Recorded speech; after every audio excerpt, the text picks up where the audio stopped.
Hi hello ನಮಸ್ತೆ ವೀಕ್ಷಕರೇ. ಇಂದು ಹಾವೇರಿ ಜಿಲ್ಲೆ ರಾಣಿಬೆನ್ನೂರು ವಿಧಾನಸಭಾ ಕ್ಷೇತ್ರದಲ್ಲಿ ಮತ್ತು ಹಾವೇರಿ ಗದಗ ಲೋಕಸಭಾ ಕ್ಷೇತ್ರದಲ್ಲಿ ನ್ಯೂಸ್ 43 ಇಂಡಿಯಾ ತಂಡ ಭೇಟಿ ಮಾಡಿದೆ. ನ್ಯೂಸ್ 43 ಇಂಡಿಯಾ ತಂಡ ಭೇಟಿ ಮಾಡಿರ್ತಕ್ಕಂಥ ವಿಶೇಷತೆ, ಭೇಟಿ ಮಾಡಿರ್ತಕ್ಕಂಥ ಮೂಲ ಅಜೆಂಡಾ ಕಾಂಗ್ರೆಸ್ನ 5 ಗ್ಯಾರಂಟಿ ಮತ್ತು 1.5 ವರ್ಷದಲ್ಲಿ ನಡೀತಾ ಇರುವಂಥ ಸಿದ್ದರಾಮಯ್ಯ ನೇತೃತ್ವದಲ್ಲಿ ಸರ್ಕಾರ ಬಹುಮತ ಪಡೆದಿರ್ತಕ್ಕಂಥ 2 ಟರ್ಮ್ ನರೇಂದ್ರ ಮೋದಿಯವರ NDA ಸರ್ಕಾರ ಮತ್ತು 11ನೇ ವರ್ಷದಲ್ಲಿ ಮೈತ್ರಿಕೂಟದಲ್ಲಿ ಸರ್ಕಾರ ನಡೆಸ್ತಾ ಇದೆ. ಇಂದು ನಮ್ಮ ಜೊತೆ KPCC ಘಟಕದ ರಾಜ್ಯ ಪ್ರಧಾನ ಕಾರ್ಯದರ್ಶಿಯಾಗಿ ಮತ್ತು ಜಿ ಪರಮೇಶ್ವರ್ ಅವರ ಅಧ್ಯಕ್ಷತೆಯಲ್ಲಿ 2 ಟರ್ಮ್ ಕಾರ್ಯದರ್ಶಿಯಾಗಿ ಕಾರ್ಯನಿರ್ವಹಿಸಿರ್ತಕ್ಕಂಥವರು ಮತ್ತು DK ಶಿವಕುಮಾರ್ ಅವರ ನೇತೃತ್ವದಲ್ಲಿ ರನ್ನಿಂಗ್ ಆಗಿ ಈಗ ಕಾರ್ಯದರ್ಶಿಯಾಗಿ ಕೆಲಸ ಮಾಡ್ತಾ ಇದ್ದಾರೆ. ಇಂದು ನಮ್ಮ ಜೊತೆ ರಾಣಿಬೆನ್ನೂರು ಕ್ಷೇತ್ರದಲ್ಲಿ ಮಹಿಳಾ ಮತ್ತು ಅನೇಕ ಕಾರ್ಯ ಚಟುವಟಿಕೆ, ಸಮಾಜ ಸೇವೆ, ಬಡವರಿಗೆ ಆಶಾಕಿರಣ ಮತ್ತು ಉದ್ಯೋಗ ಇಲ್ದಂಥವರಿಗೆ ಉದ್ಯೋಗ ಕೊಡೋದ್ರಲ್ಲಿ ಯಶಸ್ವಿಯಾಗಿರ್ತಕ್ಕಂಥ ಶ್ರೀಮತಿ ರುಕ್ಮಣಿ ಸಾಹುಕಾರ್ ಅಂದ ತಕ್ಷಣ ಬೆಳಗಾವಿ ಕಡೆ ಪ್ರಯಾಣ ಮಾಡಬೇಡಿ ವೀಕ್ಷಕರೇ. ಅದು ಜಾರಕಿಹೊಳಿ ಕುಟುಂಬ ಸಾಹುಕಾರ್, ಅದು ಸರ್ನೇಮ್ ಬಂದಿದ್ದ ಸಾಹುಕಾರ ಅಲ್ಲ, ಅದು ಒಂದು ನಡವಳಿಕೆ ಮೇಲೆ ಬಂದಿರತಕ್ಕಂಥ ಸಾಹುಕಾರು. ಈ ಬಂದಿರತಕ್ಕಂಥ ಸಾಹುಕಾರ ಏನಂತ ಹೇಳಿದ್ರೆ, ಇವರ ಸಾಧನೆಗಳನ್ನು, ಇವರ ವಿಚಾರಗಳನ್ನು, ಇವರ ಸರ್ನೇಮನಿಂದ ಮನಸ್ಸಿನಿಂದ ಸಾಹುಕಾರಿಕೆತನವನ್ನು ತೋರಿಸುವುದರಲ್ಲಿ ಮತ್ತು ಬಡವರಿಗೆ ಆಶಾಕಿರಣ ಆಗೋದರಲ್ಲಿ ಸಾಹುಕಾರ ಆಗಿರ್ತಕ್ಕಂಥವ್ರು ನಮ್ಮ ಜೊತೆ ರುಕ್ಮಿಣಿ ಸಾಹುಕಾರ್ ಇದ್ದಾರೆ. ಬನ್ನಿ ವೀಕ್ಷಕರೇ, ಮಾತನಾಡೋಣ. ನಮಸ್ಕಾರ, ಚೆನ್ನಾಗಿದ್ದೀರಾ? ಆರೋಗ್ಯ ಹೇಗಿದೆ? ಆರೋಗ್ಯಕ್ಕೆ ಏನು ತೊಂದರೆ ಇಲ್ಲ. ಎಷ್ಟಿರ್ಬೋದು ಮೇಡಮ್ ಈಗ ವಯಸ್ಸು ನಿಮ್ಮದು? ನಮ್ಮದು 67 ವರ್ಷ. ಸರಿ ಮೇಡಮ್, ಕಾಂಗ್ರೆಸ್ ಪಕ್ಷದಲ್ಲಿ ಎಷ್ಟು ವರ್ಷದಿಂದ ಸಕ್ರಿಯವಾಗಿ ಕಾರ್ಯನಿರ್ವಹಿಸ್ತಾ ಇದ್ದೀರಿ? 48 ವರ್ಷದಿಂದ ಸಕ್ರಿಯವಾಗಿ 48 ವರ್ಷದಿಂದ ಕಾಂಗ್ರೆಸ್ ಪಕ್ಷದಲ್ಲಿ ಸಕ್ರಿಯವಾಗಿ ತಾವು ಕಾರ್ಯನಿರ್ವಹಿಸ್ತಾ ಇದ್ದೀರಿ. ಅಂದರೆ ಇಲ್ಲಿ ನಾನು ನಮ್ಮ ಕ್ಷೇತ್ರದಲ್ಲಿ 7 ಎಲೆಕ್ಷನ್ನು ನಾವು ಮಾಡಿ, ಅಲ್ಲಿಂದ ತಿರ್ಗಾ ಪರಮೇಶ್ವರ್ ಅವರು ಇದ್ದಾಗ, SM ಕೃಷ್ಣ ಅವರು ಇದ್ದಾಗ ನಾನು ಬೋರ್ಡ್ ಚೇರ್ಮನ್ ಮಾಡಿದ್ರು. ಸಮಾಜ ಕಲ್ಯಾಣ ಇಲಾಖೆ ಒಂದು ಬೋರ್ಡ್ ಚೇರ್ಮನ್ ಮಾಡಿದ್ರು. ಹೀಗಾಗಿ ಸತತವಾಗಿ ನಾನು ಪಕ್ಷದಿಂದ ನಾನು ಯಾವತ್ತೂ ಇದನ್ನು ಮಾಡಿಲ್ಲ. ನಾವು ಯಾವ ಎಲೆಕ್ಷನ್ನು ಎಲ್ಲೇ ಹೋಗಲಿ ಆ ಎಲೆಕ್ಷನ್ಗೆ ನಮ್ಮ ಪಕ್ಷದ ಒಂದು ಅಭಿಮಾನ. ಅಂದರೆ ಪಕ್ಷದಿಂದ ಯಾವ ಕ್ಷೇತ್ರದಲ್ಲಿ ಚುನಾವಣೆ ಹೋಗ್ಬೇಕಂತ ತಕ್ಷಣ ಆ ಕ್ಷೇತ್ರದಲ್ಲಿ ವಿಸಿಟ್ ಕೊಡುವಂಥ ವ್ಯಕ್ತಿ ಮತ್ತು ಪಕ್ಷದ ಶಿಸ್ತಿನ ಸಿಪಾಯಿಯಾಗಿ ಕಾರ್ಯನಿರ್ವಹಿಸೋದು. ಸರಿ ಮೇಡಮ್, ಇಲ್ಲಿವರೆಗೆ ತಾವು ಕೆಲಸವನ್ನು ಮಾಡ್ತಾ ಇದ್ದಾರೆ. ಸುಮಾರು 40 ವರ್ಷದಲ್ಲಿ ಪಕ್ಷದಲ್ಲಿ ಗುರುತಿಸ್ಕೊಡ್ರಿ. 48 ವರ್ಷ ಅಂದರೆ 2 ವರ್ಷ ಕಡಿಮೆ, ಹಾಫ್ ಸೆಂಚುರಿ. 50 ವರ್ಷದವರೆಗೂ ಕೂಡ ಹತ್ತತ್ರ 50 ವರ್ಷದವರೆಗೂ 50 ವರ್ಷ ಇಲ್ಲಿನ ಮಾಡೀವಿ, ಅಲ್ಲಿ ಹೋಗಿದ್ದು ಅವಾಗ. ಸರಿ, ಆದರೆ ನಿಮಗೆ ಒಂದು ಬಾರಿ ಆದರೂ ಕೂಡ ಯಾವುದೇ ಕ್ಷೇತ್ರದಿಂದ ವಿಧಾನಸಭೆಗೆ, ವಿಧಾನ ಪರಿಷತ್ಗೆ ಹೋಗುವಂಥ ಅವಕಾಶ ಸಿಕ್ಕಿತ್ತಾ, ಸಿಗಲಿಲ್ಲ ಮೇಡಮ್? ಯಾವುದೂ ಅವಕಾಶ ಸಿಕ್ಕಿಲ್ಲ. ಆದರೆ ನನಗೂ ಒಂದು ಇತ್ತು, ಒಂದು ಸಲನಾದರೂ ನಾನು MLA ಆಗಿ ಒಂದು ಒಳ್ಳೆಯ ಆಡಳಿತ ಮಾಡಿ ಜನರಿಗೆ, ಬಡವರಿಗೆ ಒಂದು ಆಧಾರವಾಗಿ ನಿಲ್ಲಬೇಕು ಅನ್ನುವಂಥ ಹುಮ್ಮಸ್ಸು ಭಾಳ ಇತ್ತು. ಆ ಪ್ರಕಾರ ನಾನು ಒಂದು ಬಾರಿ ಯಾರೂ ಟಿಕೆಟ್ ಕೊಟ್ಟಿಲ್ಲ ಅಂದಾಗ ನಾನು ಇಂಡಿಪೆಂಡೆಂಟ್ ಆಗಿ ನಿಂತೆ. 18ರಲ್ಲಿ ನಿಂತೆ. ಆವಾಗ ನಾನು ನಿಂತಾಗ ಭಾಳ ಜನ ಬಂದು, ಎಲ್ಲರೂ ಬಂದು ಬೇಡ, ಇದೊಂದು ಸಲ ವಾಪಸ್ ತಗೊಳ್ಳಿ, ಬೇಡ ಎಲೆಕ್ಷನ್ ಬೇಡ ಹೇಳಿದಾಗ ಆಯಿತು ಅಂತೇಳಿ ಇನ್ನೊಂದು ಮತ್ತು ನೆಕ್ಸ್ಟ್ ನಿಮಗೊಂದು ಏನಾದರೂ ನಾವು ಟಿಕೆಟ್ ಕೊಡ್ತೀವಿ ಅಷ್ಟೇ. ಸರಿ ಮೇಡಮ್, ಅಲ್ಲಿಂದ ಹಿಡಿದು ಇಲ್ಲಿವರೆಗೆ ಅಥವಾ ಸತತವಾಗಿ ಕಾಂಗ್ರೆಸ್ ಪಕ್ಷದಲ್ಲಿ ಕೆಲಸ ಮಾಡ್ತಾ ಬಂದಿರಿ. ಕಾಂಗ್ರೆಸ್ ಪಕ್ಷ ತಮಗೆ ಕೊಟ್ಟಿರ್ತಕ್ಕಂಥ ಜವಾಬ್ದಾರಿ, ತಮಗೆ ಕೊಟ್ಟಿರ್ತಕ್ಕಂಥ ಟಾಸ್ಕ್ನಲ್ಲಿ ಯಾವ್ಯಾವ ರೀತಿ ತಾವು ಯಶಸ್ವಿ ಆಗ್ತಾ ಬಂದ್ರಿ? ಯಾವ ಬೈ ಎಲೆಕ್ಷನ್ ಬಂದ್ರೂ ನಾವು ಬೀದರ್ ಎಲೆಕ್ಷನ್ ರಾಮಪ್ಪ ಮುಖ್ಯಮಂತ್ರಿ ಇಟ್ಕೊಂಡ್ರು. ಆಮೇಲೆ ಇವರು ಇನ್ನೊಬ್ಬರು ಈಗ ಬಂದಾರ ಅವ್ರ ಮಗ ನ್ಯಾಮಗೌಡರು, ಸಿದ್ದು ನ್ಯಾಮಗೌಡರು, ಜಮಖಂಡಿ ನ್ಯಾಮಗೌಡರದ್ದು ಆತು. ಆಮೇಲೆ ಇನ್ನೊಬ್ಬರು ವೀಣಾ ಕಾಶ್ಯಪ, ಅವರ ವಿಜಯನಂದ ಕಾಶ್ಯಪ ಅವ್ರದ್ದು ಎಲೆಕ್ಷನ್ ಮಾಡಿದ್ವಿ. ಎಲ್ಲೇ ಅಂದ್ರೆ ಅಲ್ಲೇ ನಾ ಎಲೆಕ್ಷನ್ ಮಾಡೀನಿ. ಇಲ್ಲಿಂದ ಹಿಡಿದು ಡೆಲ್ಲಿ ಮಠನೂ ನಾ ಎಲೆಕ್ಷನ್ ಮಾಡೀನಿ. ಯಾಕಂದ್ರೆ ಇವರಿದ್ರು ಯಾರು, ವಸುಂಧರಾ ರಾಜೇ ರಾಜಸ್ಥಾನಕ್ಕೆ ಹಾಕಿದ್ರು, ಅಲ್ಲಿ ಹೋದೆ. ಆಮೇಲೆ ಇನ್ನೊಂದು ನಮ್ಮ ಶೀಲಾ ದೀಕ್ಷಿತ್ ಅವರು ಎಲೆಕ್ಷನ್ ಮಾಡಿದ್ರು. ಹೀಗೆ ನಂದು ಒಂಥರ ಎಲೆಕ್ಷನ್ಗೆ ಹಾಕಿದ್ರಂದ್ರೆ ಬಂಟ್ಬಿಡೋದು. ಎಲೆಕ್ಷನ್ ಮಾಡೋದು. ಸರಿ ಮೇಡಮ್, ರಾಜಕಾರಣಕ್ಕಿಂತ ಸಮಾಜ ಸೇವೆಯಲ್ಲಿ ನಿಮಗೆ ಮತ್ತು ಬಡವರ ಬಗ್ಗರಿಗೆ, ಉದ್ಯೋಗ ಇಲ್ಲದಂಥವರಿಗೆ, ಯುವಕರಿಗೆ, ಯುವತಿಯರಿಗೆ ಒಂದು ದೃಷ್ಟಿಕೋನ ಅವ್ರ ಮೇಲೆ ಒಂದು ಹೆಚ್ಚಿಗೆ ಇರುತ್ತೆ ಅಂತ ನಾನು ಕೇಳಿದ್ದೇನೆ. ಅದು ಹೇಗೆ ಮೇಡಮ್? ಅದು ನನಗೆ ಮೊದಲಿಂದನೇ ಇತ್ತು. ಯಾರೇ ಬಡವರಾಗಲಿ, ಯಾರೇ ಎಜುಕೇಷನ್ ಮಾಡದೇ ಇರೋರು, ಕಷ್ಟದಲ್ಲಿ ಇರೋರು ಇದ್ದಾಗ ನನ್ನ ಕೈಲಾದಷ್ಟು ನಾನು ಅವ್ರಿಗೆ ಹೆಲ್ಪ್ ಮಾಡ್ಕೊತ ಅವ್ರಿಗೊಂದು ಓದೋದಕ್ಕೆ ಒಂದು ಇದನ್ನು ಮಾಡಿಕೊಂಡು, ಮದುವೆ ಅಂದ್ರೆ ಅವ್ರಿಗೆ ಮಾಡಿಕೊಂಡು ಮಾಡಿ ನಾವು ಸಾಕಷ್ಟು ಇಲ್ಲೇ ಮದುವೆಗಳನ್ನು ಮಾಡಿದ್ವಿ. ಸಾಮೂಹಿಕ ವಿವಾಹ ಅಂತಲ್ಲ, ಬಂದ್ರೆ ಲವ್ ಮಾಡಿದ್ರೆ ಓಡಿ ಹೋದ್ರೆ ಮತ್ತೆ ಹಿಡ್ಕೊಂಬರ್ತಾರೆ. ಹಿಡ್ಕೊಂಬಂದಿಂದ ಮದುವೆ ಮಾಡ್ತಾರೆ, ರಿಜಿಸ್ಟ್ರೇಷನ್ ಮಾಡಿಸ್ಕೇ ಬಿಡೋದು ಅವ್ರಿಗೆ. ಮತ್ತು ನಮ್ಗೆ ಉದ್ಯೋಗ ಇಲ್ಲ ಅಂದರೆ ಯಾವುದಾದ್ರೂ ಒಂದು ಉದ್ಯೋಗ ಕೊಡೋಕ್ಕೆ ನಾನು ತಯಾರಾಗಿರ್ತೀನಿ.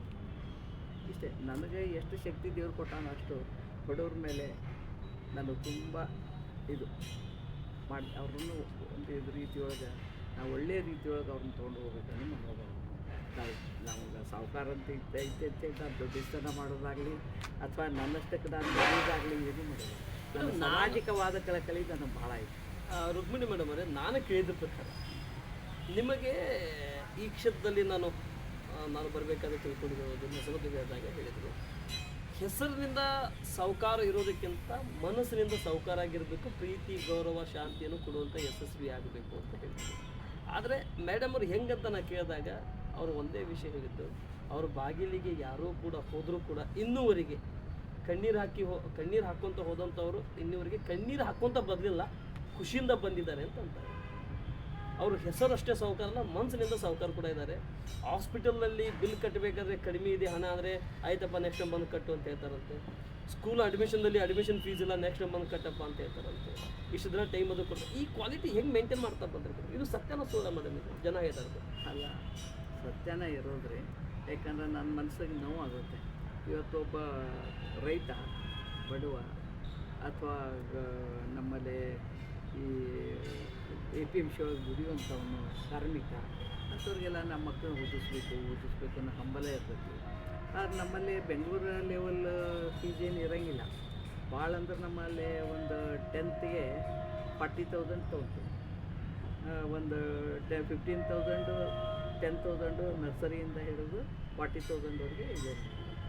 ಅಂಥವ್ರಿಗೆ ನನ್ನ ಹತ್ರ ಬರ್ತಾರೆ, ಇಲ್ಲ ನಾವು ಕಷ್ಟ ಐತೆ ಹೋಗೋದು ಅಂತ ಬರ್ಕೊಟ್ಬಿಡ್ತೀವಿ.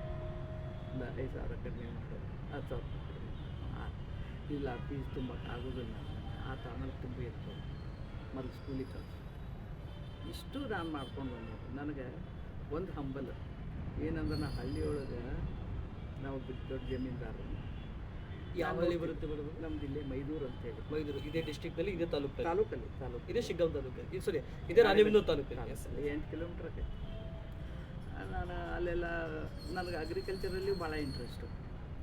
ಅವಾಗ ಹೋದಾಗ ಅವ್ರಿಗೆಲ್ಲ ಅವ್ರು ಏನು ಮಾಡ್ತಾರೆ ನಾನು ಆ ಕೆಲಸ ಮಾಡ್ತಿದ್ದೆ. ಅಷ್ಟೊಂದು ನನಗೆ ಹುಮ್ಮಸ್ಸು ಎಲ್ಲ ಕೆಲಸವು, ಅಂದರೆ ಆಸಕ್ತಿ. ಆಮೇಲೆ ನಾನು ಇವು ಬಡವರು ಮಗುನ ಕಟ್ಕೊಂಡು ಬಂದು ಹಿಂಗೆ ಒಂದು ಬಟ್ಟೆ ಹಾಸಿ ಮಲಗಿಸಿ ಕೆಲಸ ಮಾಡ್ತಿದ್ರು. ಭಾಳ ಮನ್ಸಿಗೆ ನೋವು ಆಯ್ತು. ಅವತ್ತು ಏನು ಮಾಡಿದೆ ಅಂದ್ರೆ, ಹಾವೇರಿ ಜಿಲ್ಲೆ ಇತ್ತು, ಇಲ್ಲ ಇದು ಧಾರವಾಡ ಜಿಲ್ಲೆ ಇತ್ತು. ಅಲ್ಲಿ ಹೋಗಿ ಅಖಂಡ ಜಿಲ್ಲೆ ಮಹಿಳಾ ಮಕ್ಕಳ ಇಲಾಖೆಗೆ ಹೋಗಿ ಅಲ್ಲಿ ಹೋಗಿ ಹೇಳಿದೆ, ನಮ್ಮೂರಲ್ಲಿ ಇಷ್ಟು ಕಷ್ಟ ಇದೆ ಬಡವರಿಗೆ, ಆ ಸಣ್ಣ ಮಕ್ಕಳು ಕರ್ಕೊಂಡ್ಬಂದು ಇಲ್ಲಿ ಕೆಲಸ ಮಾಡಿದ್ರೆ ಅವ್ರು ಹೊಟ್ಟೆ ತುಂಬತೈತಿ, ಮತ್ತು ಆ ಮಗು ನೋಡ್ಕೊಂಡು ಕೂತ್ರೆ ಹೊಟ್ಟೆಗಿಲ್ಲ, ಅದಕ್ಕೆ ನಮಗೊಂದು ತೊಟ್ಲು ಮನೆ ಕೊಡಲೇಬೇಕು ಅಂತ ಹೇಳಿದಾಗ ಅದನ್ನು ಸ್ಯಾಂಕ್ಷನ್ ಮಾಡಿಸ್ಕೊಂಡು ಬಂದೆ. ನಾನು ಸ್ಯಾಂಕ್ಷನ್ ಮಾಡಿಸ್ಕೊಂಡು ಬಂದು ಅಲ್ಲಿ ಒಂದು 8 ತೊಟ್ಲ ಒಂದು ಮಹಿಳಾ ಮಂಡಲ ಮಾಡಿದೆ. ಅಲ್ಲಿ ಆ ಮಗುನ ಅವ್ರಿಗೆ ಹೋಗೋ ಮುಂದೆ ಅಲ್ಲಿ ಹಾಕಿ ಕೆಲಸಕ್ಕೆ ಹೋಗ್ತಿದ್ರು.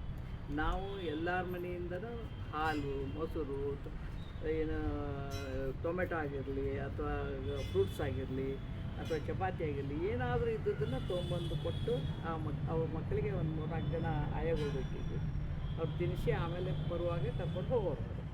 ಈ ಒಂದು ಪದ್ಧತಿ ಅಲ್ದನ ನನಗೆ ಒಂದು ಏನಾಯ್ತು, ಈ ಹಳ್ಳಿಯೊಳಗೆ ಏನಾದರೂ ಮಾಡಿ ಎಲ್ಲರನ್ನೂ ಒಂದು ತರಬೇಕು, ಬಡವರಾಗೆ ಉಳಿಬಾರ್ದು, ಅವ್ರಿಗೂ ಒಂದು ಮನುಷ್ಯತ್ವ ಇದೆ, ನಾವು ಹೆಂಗದ್ವಿ ಅವರು ಹಂಗದ. ಹೀಗಾಗಿ ನನಗೆ ಅದ್ರ ಬಗ್ಗೆ ಭಾಳ ಪರಿಕಲ್ಪನೆ.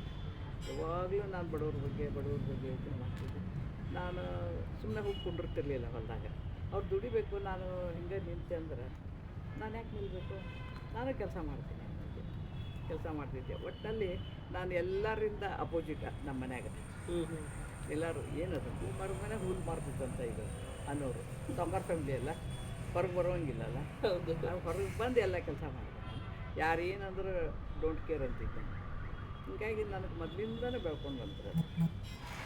ಈ ರಾಣಿಬೆನ್ನೂರು ಕ್ಷೇತ್ರದಲ್ಲಿ ತಮಗೆ ಇನ್ನೊಂದು ಹೆಸರಂತ ಏನಂತೇಳಿ, ಯುವಕರ ಆಶಾ ಕಿರಣ್ ಅಂತ ಹೇಳುವಂಥ ವ್ಯಕ್ತಿಗಿಂತ ಮಹಿಳೆಯಾಗಿ ಸಾರ್ವಜನಿಕರ ಬಗ್ಗೆ ಕಾಳಜಿ, ಚಿಂತನೆ ಮತ್ತು ವಿಶ್ವಾಸ ಮತ್ತು ಅವರ ದುಃಖದಲ್ಲಿ ಸಹಾಯ ಆಗುವಂಥ ಮಹಿಳೆ. ಅದು ನಮ್ಮ ಈ ದೇಶದ ರಾಷ್ಟ್ರಪತಿ ಹೇಗಿದ್ದಾರೆ ದ್ರೌಪದಿ ಮುರ್ಮುರವರು, ಆ ರೀತಿ ನಮ್ಮ ರಾಣಿಬೆನ್ನೂರು ಮಹಿಳಾ ಕಾಳಜಿ ಮಹಿಳೆ ಅಂತ ಹೇಳ್ತಾರೆ. ಹೇಗೆ ಮೇಡಮ್? ಅಂದರೆ ಅದು ನನಗೊಂದು ಹುಟ್ಟ ಬಂದಿತ್ತು. ನಮ್ಮ ತಾಯಿನೂ ಹಾಗೆ ಇದ್ದರು, ನಮ್ಮ ಅಜ್ಜಿನೂ ಹಾಗೆ ಇದ್ದರು. ಯಾರ ಮನ್ಯಾಗ ಇವತ್ತು ಡೆಲಿವರಿ ಆಕೈತೆ ಅಂದ್ರೆ ಹೋಗಿ ಅವ್ರು ಡೆಲಿವರಿ ಮಾಡಿಸಿ ಅವ್ರಿಗೆ ಮನೆಯಿಂದ ಕೊಬ್ಬರಿ, ಖಾರ, ಉಪ್ಪು ಎಲ್ಲ ಹಾಕಿ ಕುಟ್ಟಿ ಅವ್ರಿಗೆ ಕೊಟ್ಟು ತಲೆ ಸ್ನಾನ ಮಾಡಿಸಿ ಮಗುಗೆ ಸ್ನಾನ ಮಾಡಿಸಿ ಬರೋರು. ಅಂಥ ಪ್ರವೃತ್ತಿಯೊಳಗೆ ನಾನು ನಮ್ಮ ತಾಯಿ ಆಯ್ತು, ನಮ್ಮ ತಾಯಿ ಆಯ್ತು, ಇವನ್ನೆಲ್ಲನೂ ನೋಡಿ ನೋಡಿ ನನಗೆ ಆ ಒಂದು ಇದು ಬಂದ್ಬಿಟ್ಟು ಡೆಲಿವರಿ ಮಾಡಬೇಕು.